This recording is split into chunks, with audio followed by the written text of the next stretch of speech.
And thank you so very much for making my week an absolute blast. I want to be honest. Each and every single one of y'all have made this week an absolute blast. So, give me a toll-free call. That's 888-331-0269. ncswapshop@yahoo.com is our email address.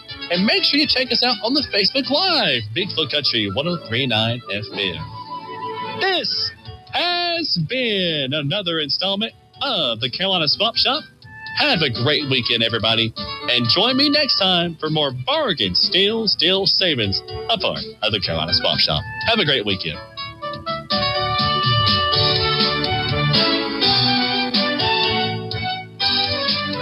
WAME 92.9 W225BD, Statesville.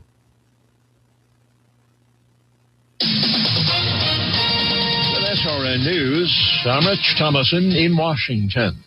The world is rushing aid to Venezuela as crews continue a desperate search for earthquake survivors amid the mountains of rubble. Secretary of State Rubio says the U.S. is in the forefront of relief and recovery. The Pentagon dispatching naval vessels as well as aircraft. The death toll, at least 589, several thousand people injured, thousands unaccounted for. President Trump says the strait is open, referring to the Strait of Hormuz, where Iran sent a drone after a cargo ship. Same time, the chief UN nuclear inspector says his people trying to arrange an inspection program with Tehran, but there's been little progress so far. A Supreme Court ruling on birthright citizenship could be just around the corner. The High Court will be issuing more of its rulings on Monday. The Dow is up 88 points. The NASDAQ 38 points lower. More details, srnnews.com. Did you really think Pure Talk was just going to sit back and watch America turn 250 years old without doing something awesome to celebrate? Of course not. That's why they're raising $250,000 for America's Warrior Partnership by the end of July. America's Warrior Partnership is on the front line of preventing veteran suicide. They've had extraordinary success, and here's how you can help. When you switch your cell phone service to Pure Talk this month, you'll be invited to round up to support America's Warrior Partnership. No pressure, but if you do, Pure Talk will match your donation dollar for dollar. And to further celebrate 250 years of our extraordinary democratic republic, Pure Talk is offering unlimited talk, text, and data for just $34.99 a month. Dial pound 250, say Mike Rowe. That's pound 250, say Mike Rowe. And happy birthday to us. The following program is a paid advertisement and does not necessarily represent the views, opinions, or endorsements of Signal Hill Media Partners, its affiliate stations, or its advertisers. Say what you want. Welcome to We're Just Sayin' with Senator Vickie Sawyer and co-host David Coble. Join them each week as they provide the latest updates on legislation affecting North Carolina, from breaking down key bills to answering your live call-in questions. Senator Sawyer and David engage in meaningful conversations on the issues that matter most to our state. No matter your political affiliation, We're Just Sayin' keeps you informed and involved in the efforts to make North Carolina a better place for everyone. Welcome to the conversation. Good morning, everyone. You're listening to We're Just Saying with Senator Vickie Sawyer and David on this, thankfully not oppressively hot Friday. Yeah. Unlike next week. It's 102, I think, next week. Although this weather was great this week. This week actually was very good weather. You know when I enjoyed it? What? I enjoyed it on Wednesday. My daughter's 24th birthday. 24? Yes, 24 years old. And the best thing happened. What's that? So I said a couple weeks, maybe about a month ago, we were in the car and she and I were talking and she said, you know, Mom, when I was a kid and you made us go to all those history museums, it was boring. I said, well, yeah, I could tell by you being in your phone and being frustrated about being there. You made it obviously clear. And then she said, but you know what now? I was like, what? She's like, I actually stop and read historical markers and I'm like into it. And I was like, oh, baby, let's go to Old Salem for your birthday. Look at that. Some of that raisin took. And I'm going to tell you, I grew up in Winston, so Old Salem is, part of my history. I Loved it. I went there. It wasn't busy. All of the places, there was like 10 places you can go into. And we actually started at Bethabara, which was the very beginning of the settlement. That was kind of like the work camp for Old Salem. So we started there, ended in Old Salem. But well done, Old Salem. That was absolutely wonderful. The tour guides were they didn't bother you and follow you around. They kind of just told you what was up, and then you kind of explored. Went to go see where George Washington slept in the tavern, which was really, really cool. But I mean, really, at the end, it's just a room. But, it was just, if you guys want a day trip and enjoyable and to learn about the Piedmont, North Carolina's earliest settlers, that is the best place to go. I have been there one time. It was on the quintessential 8th grade trip across North Carolina. Oh, yeah. The one that takes you down to all the way to the Outer Banks. You go to Tryon Palace, and you go to Old Salem and everything like that. You go to Kitty Hawk and stuff like that. I did that back in 8th grade. So I haven't been since 8th grade. I don't remember that much about it, but I like that kind of stuff too. I like to nerd out on things like that. Yeah. So maybe I'll torture my kids and take them down there. Make them go and walk through with me. Actually, it's fantastic. What I did learn in both areas is that, human nature continues the same throughout history.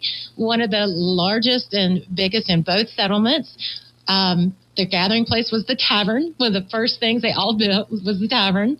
Another big thing in both of them, an apothecary, so pharmacy, and then the doctor's office. So I feel like it's kind of been the way the whole entire time is booze and drugs. Yeah, exactly. There's more variety. And churches. Of course the church. Of course the church. Well, there's just more variety of booze, a lot more pharmaceuticals. Doctor wait times are exponentially longer, right? And everything like that. But at its core, it's also the same. That was really, really cool.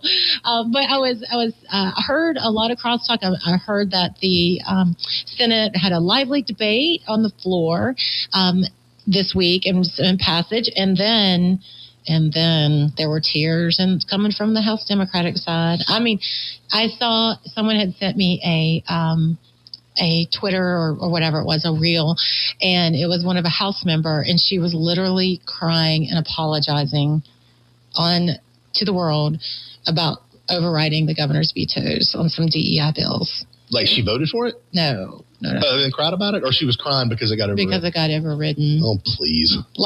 And so I kind of wanted to go through some of those bills because, I feel like this debate has been solved a little bit, but I do know that through local governments, there's still these DEI initiatives. And again, we've talked about this on the show before, so I'm not going to belabor the point, but we feel like it started probably when we were in college, honestly, about making sure that people aren't going to be discriminated against and as a good thing.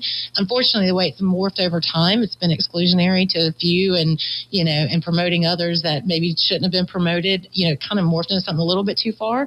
So these bills, and there's 3 of them, House Bill 171, Senate Bill 227, and Senate Bill 558, advance diversity, equity, and inclusion policies and programs in state and local governments, public schools, and higher education. And what had happened, I know, at least from the contracting world, is that when you went to go and bid, you would have, say, there would be a thing that said you have to give deference to a minority-owned business. Well, in my world, a minority-owned business in construction industry is usually owned by who? The wife. Yes. Who is sitting by the pool, sipping her cocktail, while her husband's out running the job, but he uses her as the figurehead so that he can get, a leg up on these government contracts. And it's just turned out it's kind of like every rule that you make, there's going to be a way around it. And this had become kind of like this box that you checked off that created another arm of bureaucracy, but not better outcomes for what is actually happening on the ground. So this is going to eliminate that. I think, there's an argument to be made that we still need to focus on small businesses and homegrown North Carolina businesses, especially in the construction industry. So I know that in some instances they've changed these departments into like a small business inclusion. Hopefully it doesn't turn into just another, like, you know what I mean? Like do the same name, but now it will be in state law that you cannot specifically, use that as a criteria for government awarding a government contract. There you go. I mean, why not? Well, I mean, if you're gonna go that route and everything like that, I mean, really, you should not. Stuff like construction contracts and just any contract whatsoever, it should be based on ability to deliver. Yeah. Track record of delivery, ability to succeed. People that can deliver on time, on budget. That's what these things should go to. Yeah. It should not be. You should not stack the deck in favor of any group whatsoever. And arguably, these principles were set forth by the civil rights movement back in the 60s. It's just, again, started out as something good and just morphed into something punitive to one section of people over others. So this is just like clear the decks, But I don't know that necessarily required tears. But I think it was just frustration because, again, their side lost. And notably, two of the folks who are on the Democratic side who lost their primary weren't on the floor, which gave them the vote advantage to be able to go ahead and override the governor's veto. Yeah, look, I'll be fair. I am skeptical anytime a politician cries that it's actually genuine when they're doing it in front of a camera or something. It's like the Chicago mayor last week, declared it was like this fantasized state of emergency for all the attacks on trans people or something that nobody can find in Chicago, and he did it like at the same time like 16 people were shot at in Juneteenth celebrations, and it's like, and he started crying in front of the camera, and he just got all choked up, and I was like, oh my God, please, are you kidding me right now? I just when politicians cry in front of a camera, I am immediately skeptical. And honestly, I'm jaded and I'm cynical. I was trying to think, have I ever cried on camera? Have I cried on the show? No. I need to work on that skill. If most politicians can do it, please don't. Please don't. Don't be that person. You almost cried whenever you said a certain word one day. Oh yeah, laughter. Yes. Yeah. I'm not talking about crying and laughter. I'm talking about crocodile tears. Don't need them. Don't want them. Well, another one of the bills that didn't involve, because there were four that didn't involve diversity, equity, inclusion, is something that was. Again, you would think that this had been settled, but it is Senate Bill 153. It's an immigration enforcement measure that directs state law enforcement agencies to work with U.S. Immigration and Custom Enforcement and allow federal agents to train and to delegate their enforcement duties to state officers. So none of this, get out of my town, we're not going to help you, all this other stuff. If ICE is in the community, they have to cooperate with ICE, and you also have to work with ICE. And now that is state law that you would have that. Again, I feel like this is something that's kind of like politically old, but the vetoes have been staying out there, or been out there for a while, and the House was able to do it, much to the consternation of many other folks. Well, that's the way it goes. Hey, David, so even though I wasn't in Raleigh, I did get the coolest thing. What? Well, I've had two political cartoons made about me before. Okay.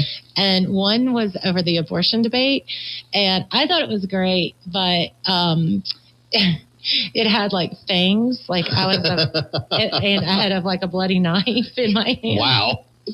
Dark. Yeah, it was pretty dark. Yeah, that was one. The other one, but I got another political cartoon this week. I don't know if you saw it. Are you talking about the AI generated? Yeah. The bad mamma jamma with all the arrows coming at you. I love it. I didn't really have a relationship with the author of the article until I'd seen it in a Substack.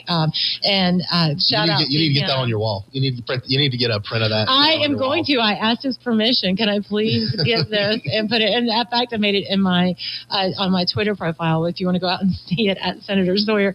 But it is really like all of the arrows coming for me after the Charlotte 77 South debate, and they were kind of like not affecting me. And I'm like, this is so cool. I'm gonna have it as you swat them away. Just kind of like I'm not fazed about this. So it was great. I love it. Have the arrows stopped coming, or are they still coming full blast? It's not as bad. I mean, emotions are high. I think. And hats off to the City Council of Charlotte. They got through picking this new mayor relatively I'm sure it wasn't an easy process, but without any other public embarrassment. And they did, I believe, choose probably the right candidate at the right time that is there. So he's hitting the ground running.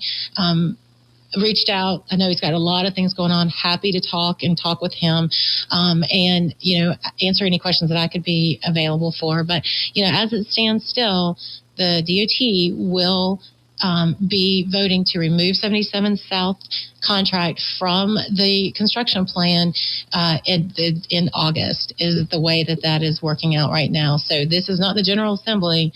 This is the governor-controlled DOT board. And what they have explained to me is the reason why they have to do it now is when they lose the local support, then it puts the STIP out of federal financial compliance with the rules and laws that govern how transportation money is done. So they have to rip it out now to make sure that they can stay, compliant with the Fed. So, that's their excuse. So now what happens with the payback provision?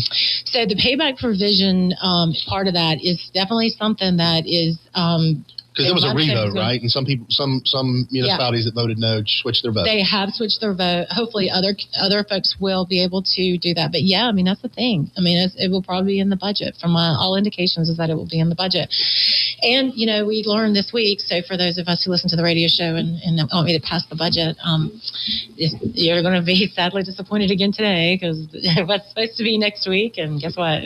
It's not next week. That's what the leadership told us. It's not next week. But, this is kind of like a warning. It's like, guys, this is, we don't know when the budget was going to be passed. I would like for you to have all the information before the DOT votes to get it out so that you have an opportunity to save it if you so choose. Right? Mm-hmm. And so I know there's a lot of issues and folks who are working on the issue, and hopefully they will have time under the new leadership to review and possibly gain a new perspective.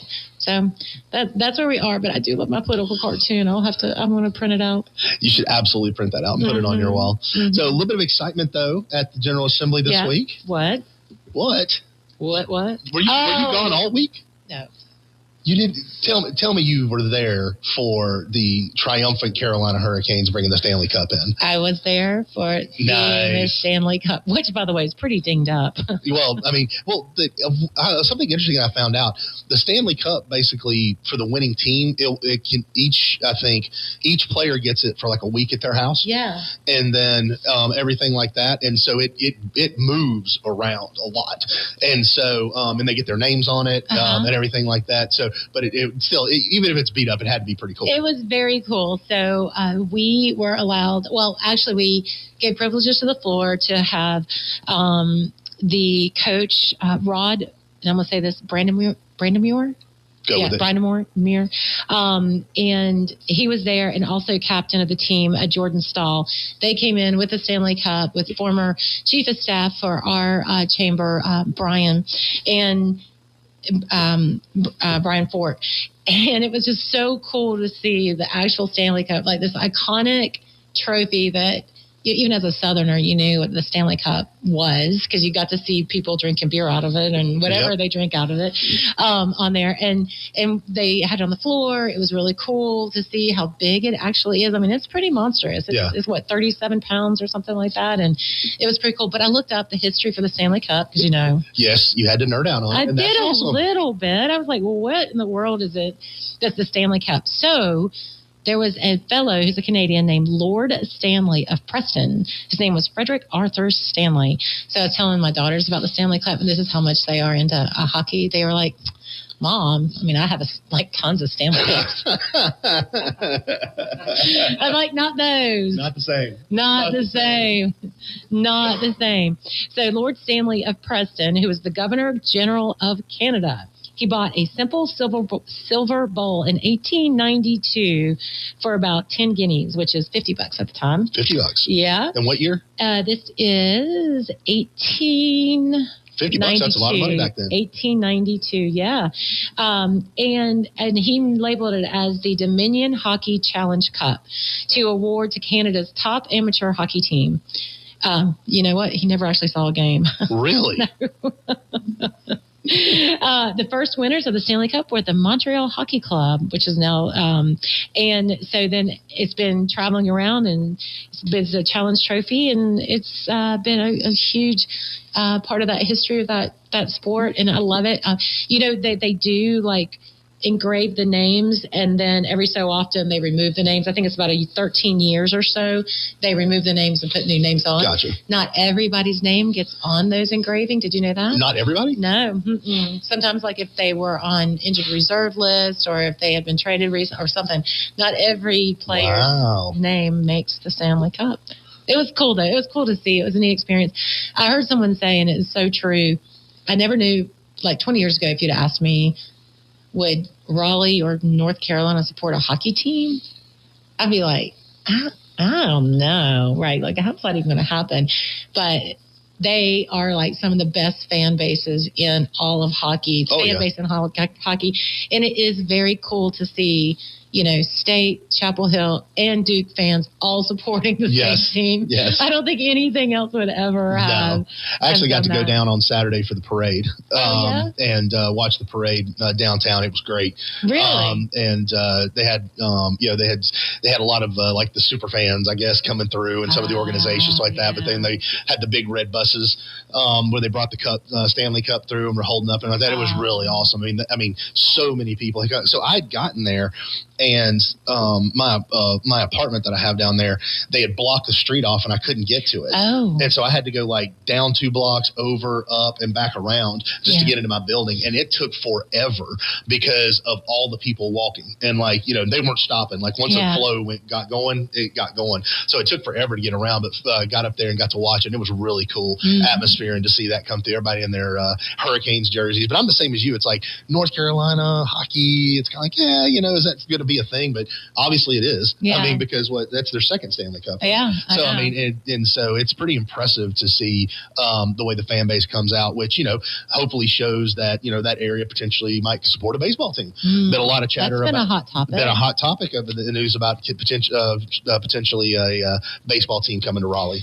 Yeah. So apparently there is a movement afoot that after a court case is settled with the Major League Baseball, I think it's about collective bargaining rights, that there may be a movement to expand 2 teams, maybe one in the east of eastern North Carolina and one not Eastern North Carolina, sorry, the Eastern United States, and then out on the West Coast to have an expansion MLB team.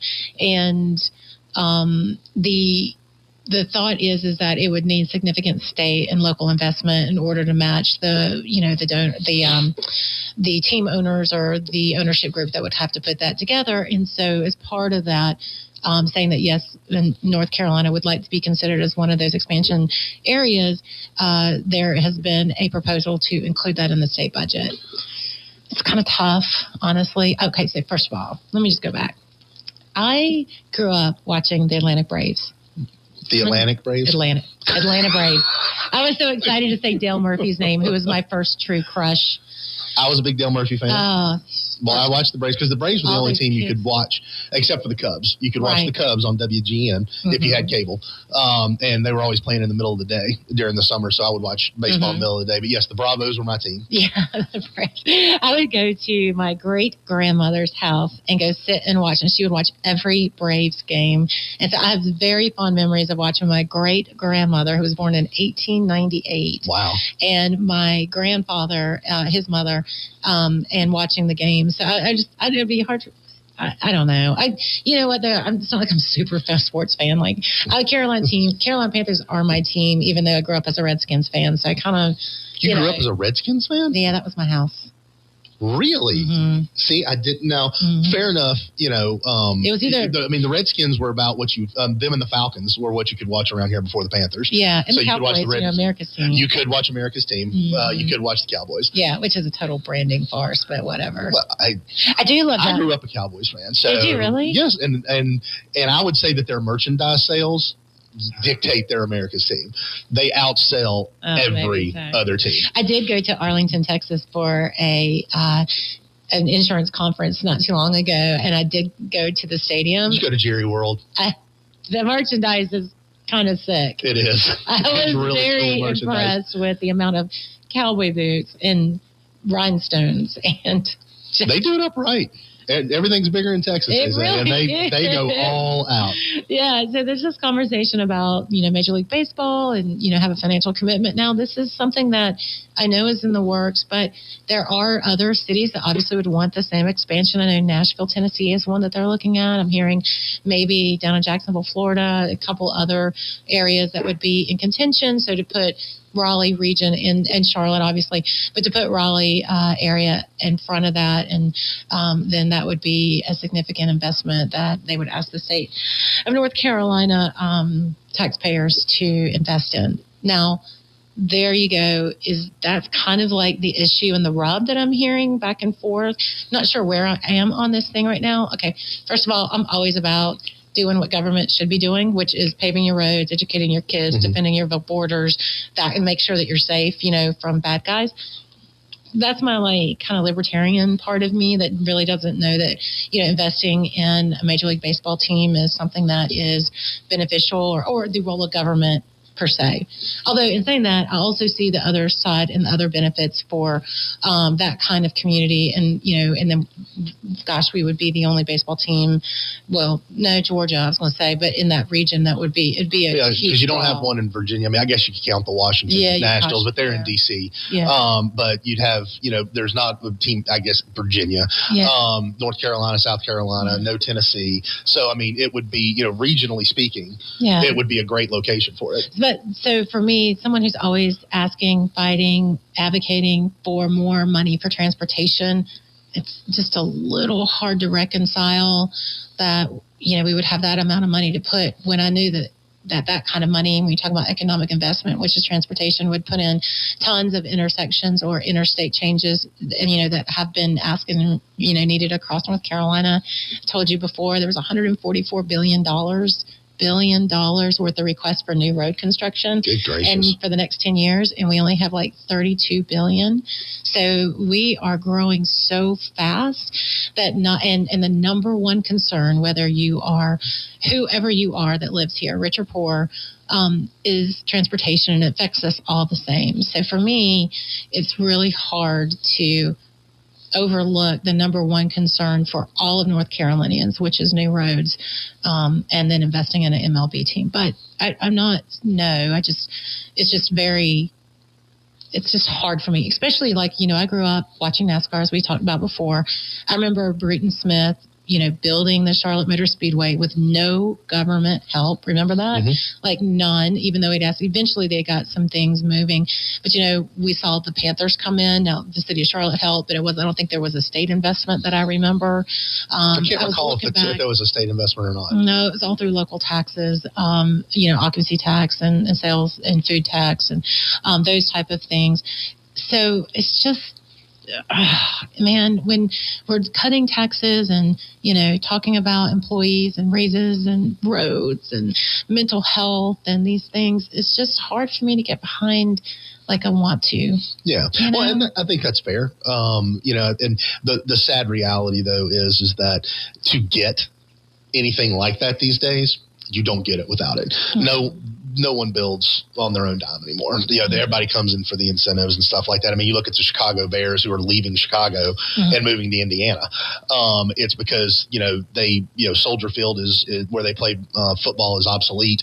They need a new stadium. The city of Chicago is a disaster led by an absolutely incompetent buffoon, but could not come to an agreement. The state didn't come up in time, and Indiana offered them keys to the kingdom to come. And, they're keeping the name. They'll still be the Chicago Bears in Indiana. But, it's but the only way to get those things now. So if that's something that, and they do generate a lot of sales tax revenue, tourism, stuff like that. I get that. But the upfront investment is substantial. And so obviously, and if you make it, something's got to go by the wayside. Right. I would just like to see the financials on this thing. And I'm not sure how profitable baseball is. It just feels like baseball maybe, even though it's supposed to be America's pastime, I'm pretty sure it's NFL. And what the value of the Chicago Bears would be, I think, a lot more significant than maybe a MLB team. Well, 162 games a year When you got 80 some odd games at home that you have to, I went to a Cubs game not that long ago. I mean, it was busting at the seams because that's the Cubs, right? But then you see some of these baseball teams that, you look around and it's like ghost town in the stands, and there's not a lot of people. And of course, part of that's they're bad, but the other like part Tampa of it, but even better teams, some really have a hard time filling up stadiums sometimes. So I get it, and you definitely have to weigh it. But I actually would love to see the pro forma on that, to see what the upfront investment would yield long term. Yeah, I mean, and see what that might. I mean, because you can make up a lot in property tax. That's probably the local thing. But hotel occupancy taxes, stuff like that, that generate revenue. That people coming in to see that would generate revenue. But like an actual state dollar investment, it would be interesting to see when the state would recoup that back. Yeah. So again, I'm not anti. It's hard pill to swallow when my number one focus that I hear from my community in Iredell County and North Mac is roads. Yep. You're listening to We're Just Saying. We'll be right back. I learned patience from my adoptive dad. All he had to say was, "Hey, you got this. Just breathe." Hey, we're pretty good. Yeah. Might have to start a band. I got it. Learn about adopting a teen from foster care. You can't imagine the reward. Visit adoptuskids.org to find out more. This message is brought to you by Adopt US Kids, the U.S. Department of Health and Human Services, and the Ad Council. Hear that? That's the sound of your life. Perfectly imperfect. Beating in rhythm to the world you've created. But every time you drive after drinking, the music gets drowned out. Your life sounds pretty great. Don't let a buzz ruin it. Buzz driving is drunk driving. Don't drive buzzed. A message from NHTSA and the Ad Council. You took the first step and quit smoking, but even former smokers may still be at risk for lung cancer. That's why SaveByTheScan.org wants you to know about a new low-dose CT scan that can detect lung cancer early. It takes only 60 seconds and could save your life. You took the first step, now take the next. Visit SaveByTheScan.org for a simple quiz to see if you're eligible and talk to your doctor about screening.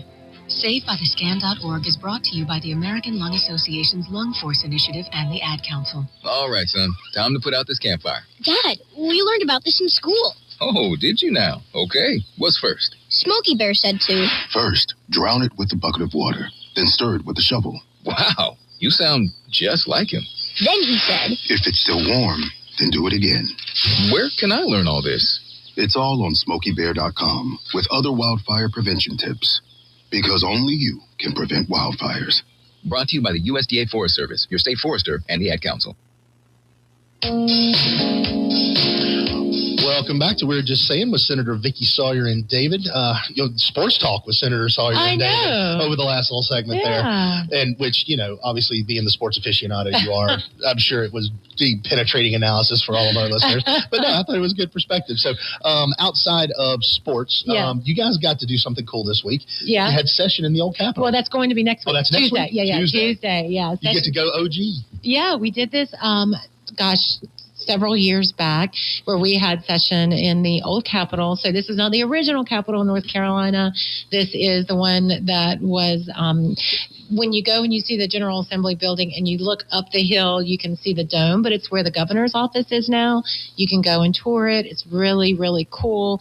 I kind of wish we still met there, to be honest with you. I think we probably would get a lot more done a lot quicker because it's so confined. But it's just historic and it's neat and it's so wonderful to sit and look at this building that was built so many years ago for the service of government, and it's still standing. And we, for our 250th, are going to go and celebrate by having a ceremonial session in the old Capitol, which will be the second time I've done it. Is it big enough for everybody? It is. Okay.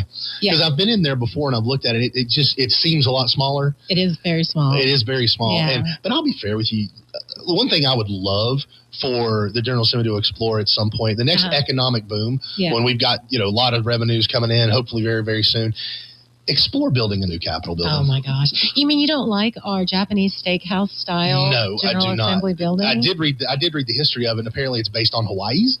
No. It is actually Hawaii has the same architect. The same architect. Okay. So if you're in Hawaii at any time, you can go to their state capitol, because what else do you want to do when you go to Hawaii? Well, yeah. Go look at a state capitol.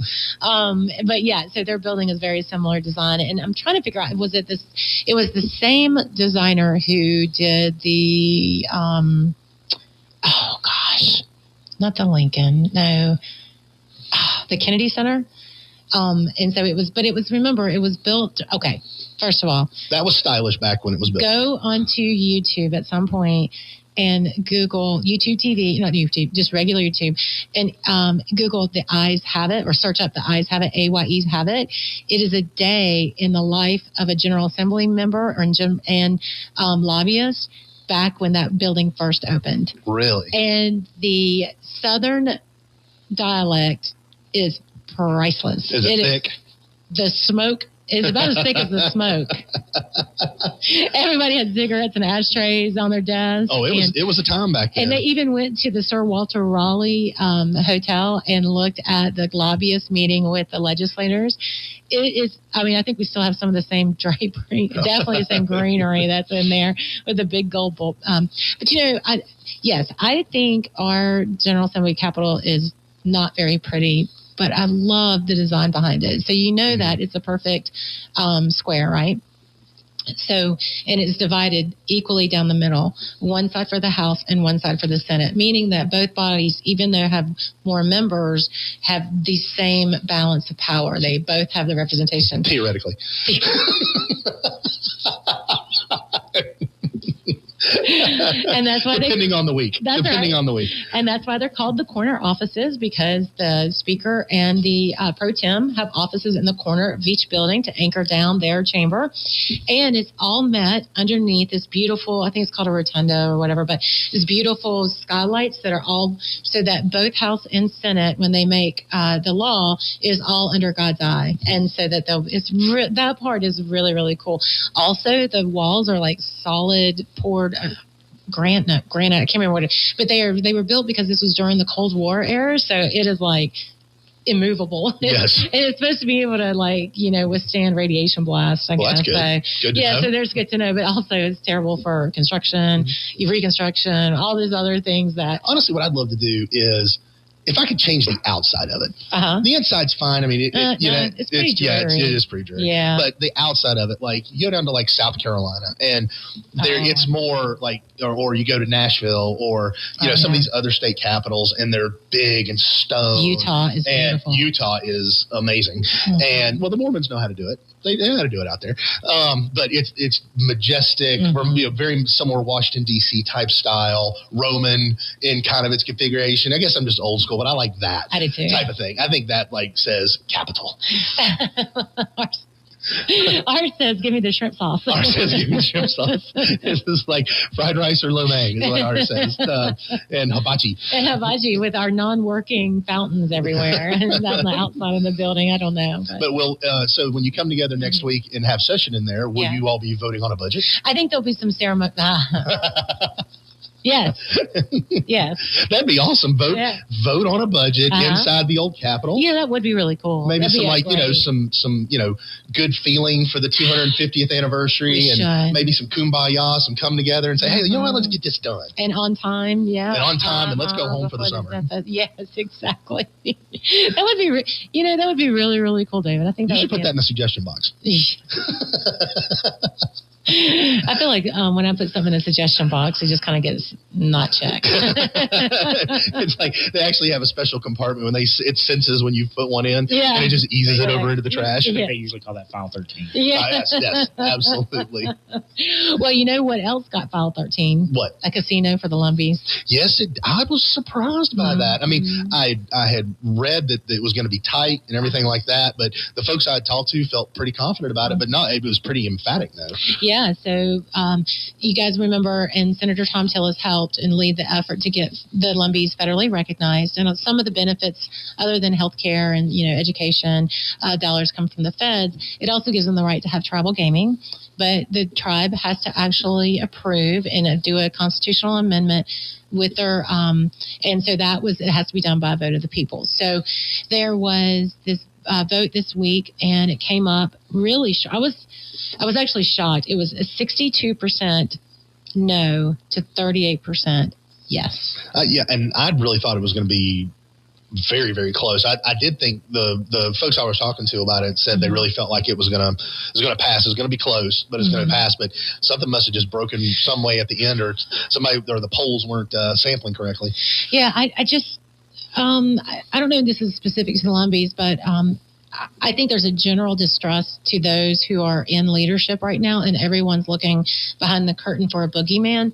I definitely went down a rabbit hole on my social media feed, and a lot of the folks from the Lumbee tribes, their TikTok feeds or their Instagram reels were coming up. So I was like kind of listening to the debate, and most of it was over this land transfer that happened several months right after federal recognition, but before the vote.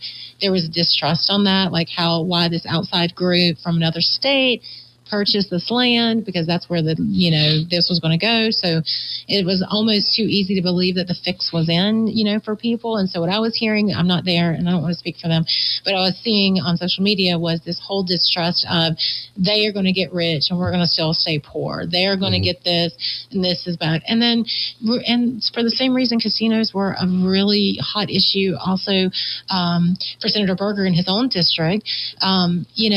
There still is this rebuke of gambling, even though it's everywhere and all around us, it would cross the state. So as an economic engine driver, but we know you specifically are happy to donate to that industry. I have made, I have had not as much as I've given, but I have absolutely given to the Eastern Band of the Cherokee. Haven't given to the Catawba yet. I haven't been down to the Two Kings yet, but given some to the Seminole tribe down in Florida. So I mean, I view that as part of my charity.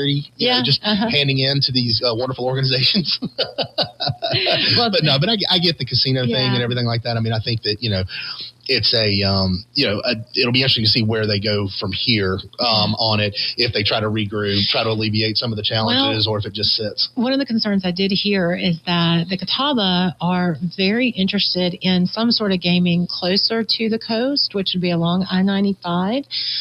They could technically possibly build on the South Carolina, because they've already got their gaming with the Two Kings, and so the move to quickly try to get the gaming amended into the Lumbee Constitution was so that they can preempt that type of competition.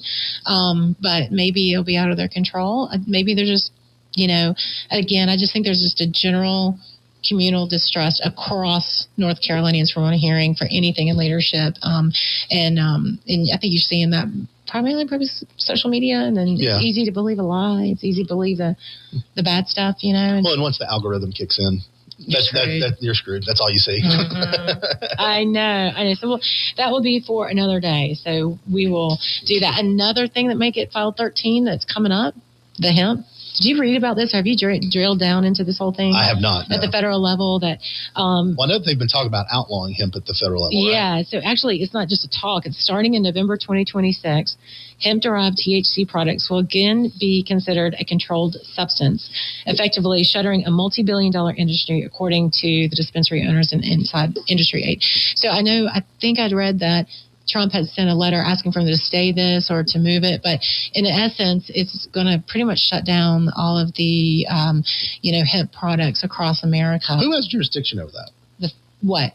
Designating it a controlled substance again? I guess it would be the FDA. So the FDA does? Yeah, because that's the one that, so Trump, I think, is trying to go back and forth. But meanwhile, there are these very concerned farmers, and, there were a lot of farmers who started out as tobacco, lost everything, but kept the land, and then replanted it because you could use the same equipment that used to plant tobacco for hemp. So I know at least in Yadkin County when I represented them, I'd went and seen, and there was a stuff in the Piedmont where folks had reconverted their old tobacco farms into hemp farms, and this would be something that would be, you know, outlawing it all. So they're saying that basically that it's not just actually the product, but it's the production of the product that it would make it illegal to produce, because when you do produce it, concentration goes over the 0.4% of the THC that gets derived from the hemp. So in fact, that would make it illegal.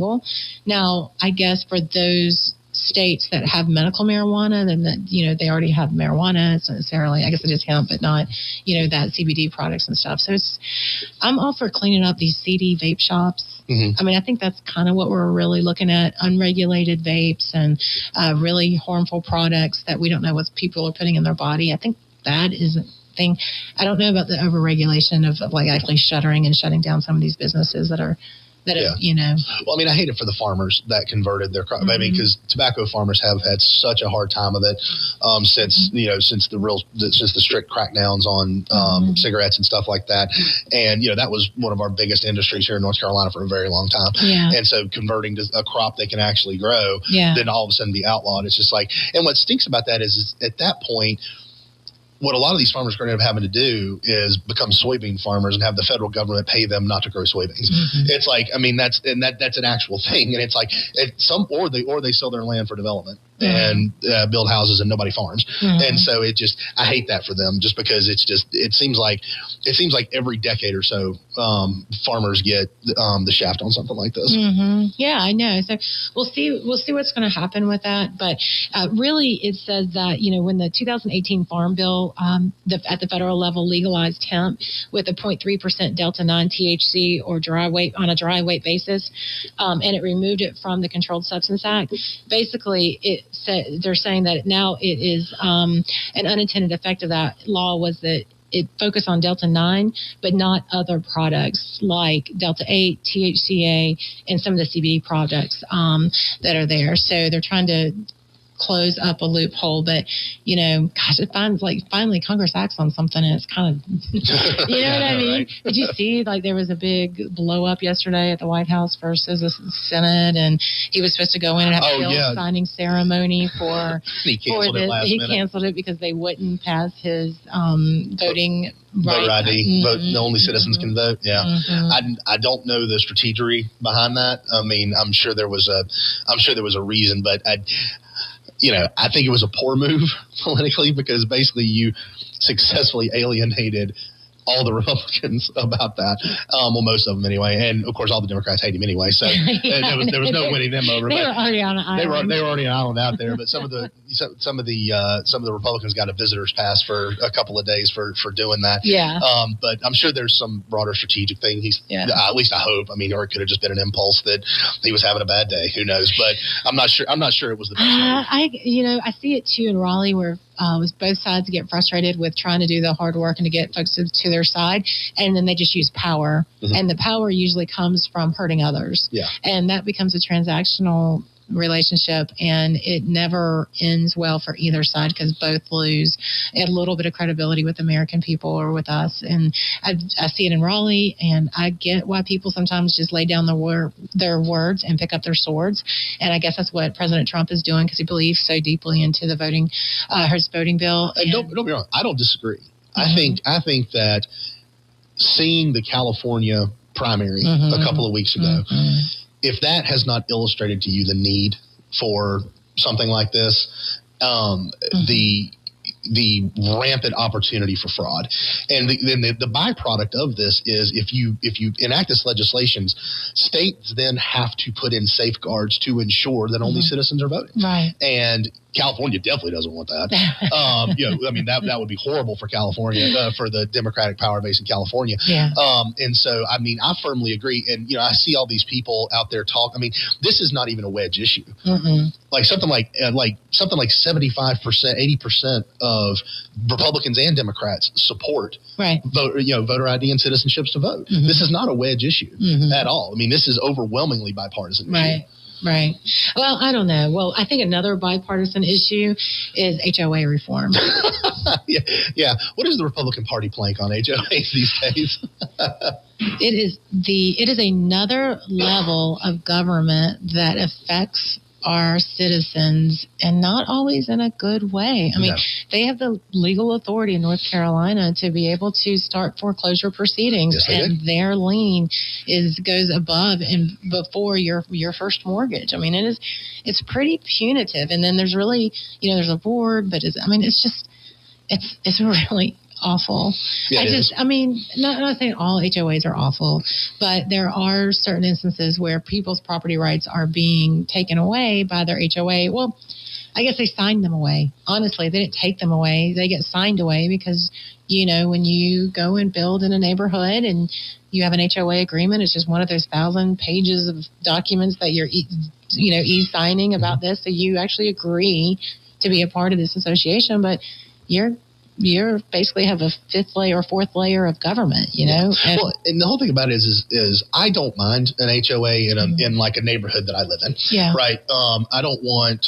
I like rules that you can't put a junk, rusted out old car on your front yard. Yeah. That you have to your yard. You can't have your yard dead all the time, right? You need to trim back your trees. Right. Your property value and that, because there are things that directly affect and when you're on, a quarter-acre plot, and your houses are a lot of times close together. As a protection tool, I have no problem. My problem is the people who get on these HOA boards, who are these busybodies with. And this is not universal, but they're out there. I've dealt with them previously, and I have seen them other places.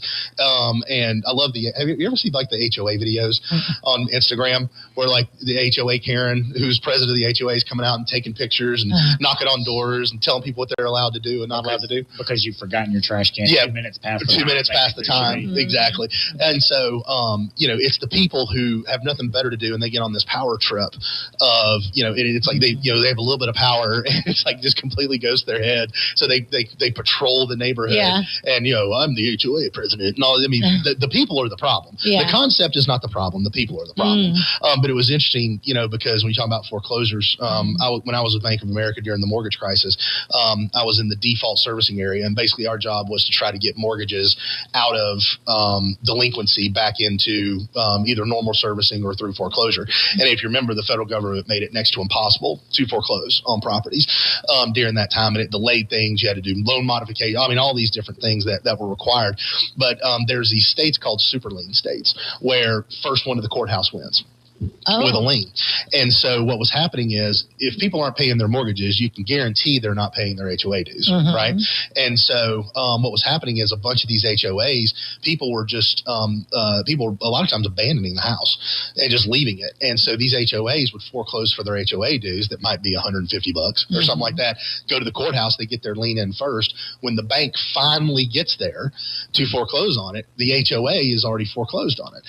And so the HOA says, sure, we'll let you have the property back for $485,000, the value of the house. And so we were running into that, and Pennsylvania was about the worst. Really? But there were people squatting in these houses, and you couldn't get them out. We had one situation where a guy was living like in the ditch, like the culvert in front of the house. And he said he was a renter and that the previous owners had told him he could live there. And so basically he assumed occupancy of the property because he was a renter and he had been living in the culvert. I mean, it's just the most insane things in the world. So I'm with you, HOA. What do you get? So the HOA bills, what do they do? I just wanted to have the conversation because we really have a back and forth battle on to get some sort of movement about some, guardrails around HOAs. One thing for me is the flock cameras in HOAs, those license plate reader cameras. I've told you this before, when we put up those license plate reader, and I kind of fought the language a little bit. Again, this is going back to my libertarian streak. I felt like it was an invasion of privacy, but I mean, this phone I have right now on the computer in front of me is I mean, what does it even matter anymore? I have no privacy. And the standard is, no reasonable expectation of privacy in public. Yeah, right. Pretty in much. a public space. Yeah, pretty much. It's why you see those First Amendment auditors out on the sidewalks just filming everybody, and people get all ginned up about it. Yeah, it's creepy, but there's nothing wrong with it. You have no expectation of privacy in public. Yeah, I know. You have none. And so when we passed that legislation, I worked really hard with the bill sponsor, and we refined the usage for license plate readers, and we focused primarily on government. You know who we didn't focus on? HOAs. No. Well, so now you have an HOA board who is putting things up on public, state maintained roads, and they're monitoring folks who are coming in and out under the guise of being, safety and all that other stuff. But now you have your neighbors who are literally clocking your movements. Yes. That's creepy. And talking about it on Facebook. And yeah.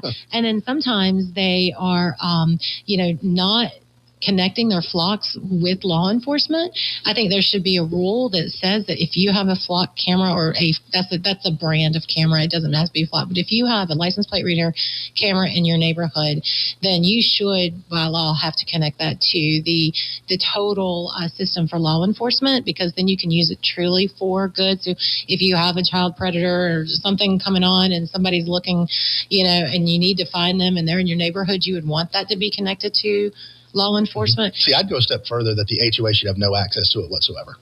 I know. If you're going to put the camera up, the data only goes to law enforcement, and the data is only reviewed if a crime occurs. Okay, yeah, I agree. And they need to go to law enforcement and say, hey, we had a break-in. Can you please review the in and outs of our development as part of your investigation or whatever? Or that would also be standard procedure. If you had a break-in, they would go, if you have flock cameras, they're going to go to the database. HOA should have no access whatsoever to it. If you're going to put them in, it should only go to law enforcement. Done. End of discussion. Yeah, I agree. I mean, but then, what about, community assets like a pool or those kind of areas that's owned and maintained, but you can't really, tell them they could. It's just something that I think we should look at in a long session. I knew I took a little bit of a stab at it. We got some language in to bills. I'm not sure that they're going to get passed, but I just feel like we need to rein in the HOAs and those flock cameras a little bit. I agree. Then, but who has, I heard the craziest, and I really respect the senator, so I think maybe her words were just a little out of context. Bills keep flying, especially at the minority parties. They fly so fast at you. Sometimes you don't have it. But shout out to Senator Overcash, who is running this bill on our side, and he's establishing drug-free homeless zones. So check it out. So this bill is in response to homeless encampments, so that, folks are, using public property to pitch tents, to live, to have this community. We already passed a law, so they couldn't do it into the DOT right away. So now they're just moving into cities. And so this law is going to say you cannot, have an encampment on public property within the city limit. You just cannot. But what you can do, city, if you have a homeless problem, is set up these zones to allow for people to live in their homeless encampments. So you can have a zone. So this is for the Asheville's of the world. Right. And then part of that zone is making sure that those who manufacture drugs, like drug dealers, or manufacture or distribute drugs to this population, cannot operate in these districts. Like, we understand that a lot of folks who are on the street have drug problems. I mean, that's probably a big majority of vast majority mental health and drug addiction issues and stuff. So this is the idea of hey, let's set a designated zone so they're not everywhere. They're at least in one spot. You can concentrate services, hopefully get them into rehab, work through these things. And it was just a common sense thing. But the counter argument back was, well, you can't tell homeless people not to do drugs. Why would you want a drug-free homeless zone? I think you're very out of touch with this population if you don't allow for drugs in this homeless zone. I'm pretty sure we tell everybody not to. I think. Yeah. I was gonna say, I don't think we're singling homeless people out here. Yeah, I know. It was very odd. Now, she does represent Asheville, so that good. Hey, so that might. Could have called that. She's highly intelligent. I give her grace. I'm not going to throw off on her because maybe it was just a little different of a Maybe she was thinking. Maybe she was thinking drugs meant, or maybe she was thinking drug use meant like ibuprofen. So like we're not keeping them from taking ibuprofen. Well, crack, smack, heroin. Those just the big ones. Just the big ones. Well, and then also it doesn't penalize the user. It just enhances penalties for anyone who distributes or manufactures drugs within 100 feet of a designated homeless drug-free zone or domestic violence shelter. So because a lot of times when these folks are going into these areas, the dealers is right outside because it's like a haven for them because now that's where their market's at. Yeah. It's like a streetcar vendor. Yeah. Well, we got it all. We got you meth. We got you meth. We got you crack. We got the good stuff. Anything you need. Do they have like churros with a little dusting of fentanyl on them? Yes, probably. I'm sure that'd be a thing. Yeah. I'm sure that'd be a thing. Well, if anywhere in this state is going to set up things like that, it's definitely going to be Asheville. Well, I give grace, but no. So now we in the committees, going back to just the general overview of the Senate, at least in the House, is that I know in the Senate, policy committees are shut down, so we're not going to be hearing any new legislation. The budget watch is still in straight effect, so we go back next week. I'm not necessarily sure what's going to be on the agenda. Even if today, as we speak, if the corner offices have hashed out a plan, it's still going to at least take a week for staff to get everything written into that budget that's like this thick. That I don't even know why we print them anymore, to be honest with you. Yeah. It's just, they print them and they deliver them, and then there's a change, and then they deliver them again, and then you're like, dude, I'm just going to search a PDF on this thing, and I'm not going to sit there and read. I used to. I used to sit there and read, and That's also kill spiders. Well, that's a lot. Yeah. That's a lot to have to ingest and read. So, obviously, in case you have to read next week, you're going to take it easy this weekend? Any big plans? Yes. Come to Troutman to have their parade. I will be there tomorrow in my normal handing out candy and trying not to die from heat exhaustion as I walk because I refuse to ride in a parade. We've talked about this many times. I do not enjoy riding in a parade. It makes me feel like I'm a snob. Well, there you go. Yeah. Woman of the people. Well, and also possibly a heart attack. Well, everybody have a great weekend. Thanks for joining us. Say what you want. Thank you for tuning in to We're Just Saying with Senator Vickie Sawyer and co-host David Coble. We appreciate your time and input as we discuss the issues shaping North Carolina. Stay informed, stay engaged, and we look forward to having you join